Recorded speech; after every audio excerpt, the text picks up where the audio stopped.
Yeah, to have Vancouver and Berlin as the host cities now for the next couple of years for the Laver Cup, I think it's going to be exciting.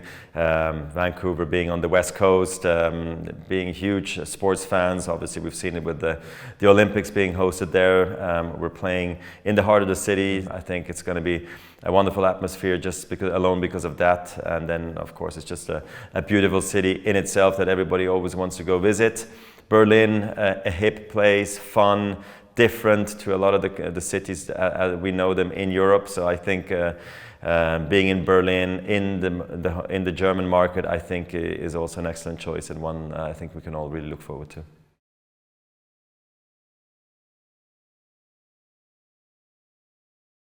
Well, I believe it's a good choice because it brings us to the West Coast, which I think is great. I think Vancouver has shown how much they love their sports, with obviously ice hockey in the past, but also hosting the Olympic Games, Paralympic Games, Rugby Sevens. They seem to really want to bring more events also to the country and to the city, especially of Vancouver.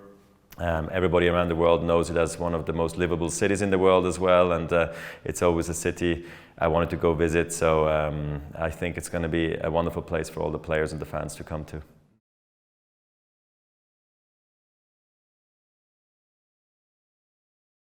I think for the Laver Cup to go to Germany is great. It's such a huge market.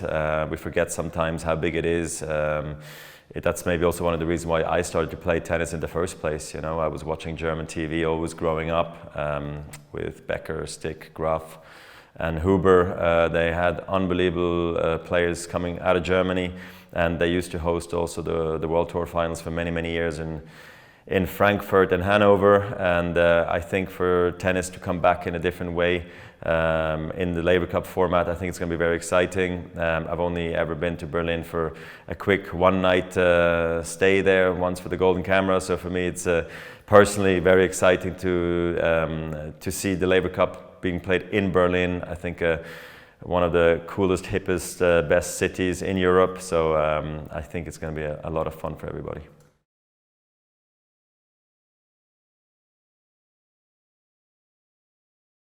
I mean, obviously, London is one of those cities that has seen more tennis than probably any other city in the world. So I think it's also good that we go into a very, very strong tennis market. We've seen the World Tour finals there for a long time now, which was a very successful event before it now moved to Turin in Italy. Of course, with Wimbledon, you know, we all know about that event, but I think having the Laver Cup there in a very different format to both other tennis tournaments and sort of legendary events, I think it's going to be cool for the fans. Three cool days for the players and the fans at the O2 Arena, which I think is one of the great arenas in Europe.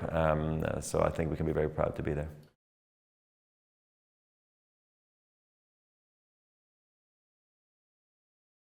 Yeah, the motivation is key in rehab. So it's been a long journey. I was on crutches when I visited Boston, the Laver Cup there last year. So every day I go to the gym, I have a goal in mind, which is the return at the Laver Cup. So I'm working very hard towards that.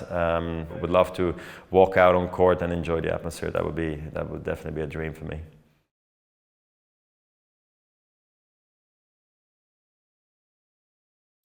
Well, I mean, look, having any great champion on the team adds to the prestige, but also adds to the experience of the weekend. And having Rafa on any team is great because he comes in with high intensity and loads of knowledge, and he's a champion. So having him on the team as Team Europe, I think we are very lucky, and hopefully getting ready for a doubles match would be epic for sure.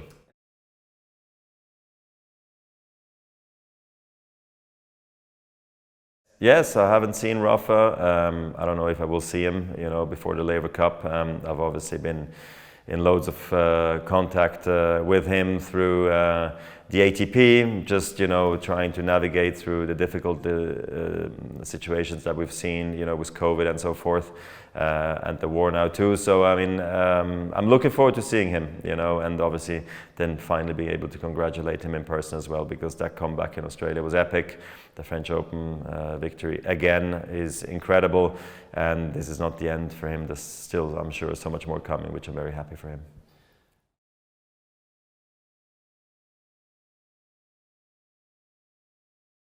Yeah, I mean, I guess the idea was to create something like a sort of a Ryder Cup in tennis, and create a situation where you have the past, the present, and the future spending time together, playing against each other, but also being on the same team. And I think we were able to create that over a short period of time, 3 days, 5 sessions, and playing for prestige, and then hopefully as the event will grow, it become historic as well, you know, as we're not, you know, we don't have much history on our side yet, but we have a lot of history in terms of the characters that are involved, like Bjorn Borg, John McEnroe, Novak has played, Rafa has played, I have played, and then of course all the great players we know from today, and also the future. And I think that's very important, that we can spend a week together, because I think the players miss sometimes the team element.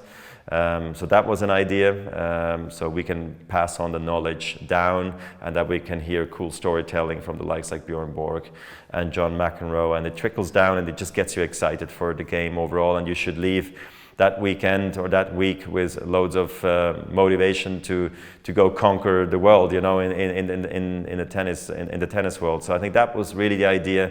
And then of course you add some special touches to it, the black court, the atmosphere, the feel and look of the event, and it was sold out on every single occasion. I think is credit to the organizers that it was really well done.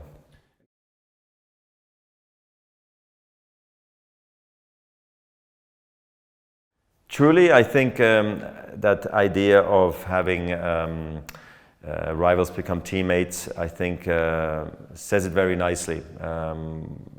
What the idea was behind it, you know. From when I hear and I talk back at the memories, and I think life is all about creating memories, I think this is what I feel, is that the players talk a lot about that, how cool and how much fun it was, but also how highly intense it was. But I think because the matches are not grueling, I don't think you leave the event left completely exhausted. You might be exhausted for a day, but not for weeks at a time. So I think that's also one of the great reasons that the players want to be part of it, to really have a great time, learn something, can ask everybody all the questions, and everybody's really happy to help one another. And I've seen friendships grow that I didn't think possible. So that has also been fun to see.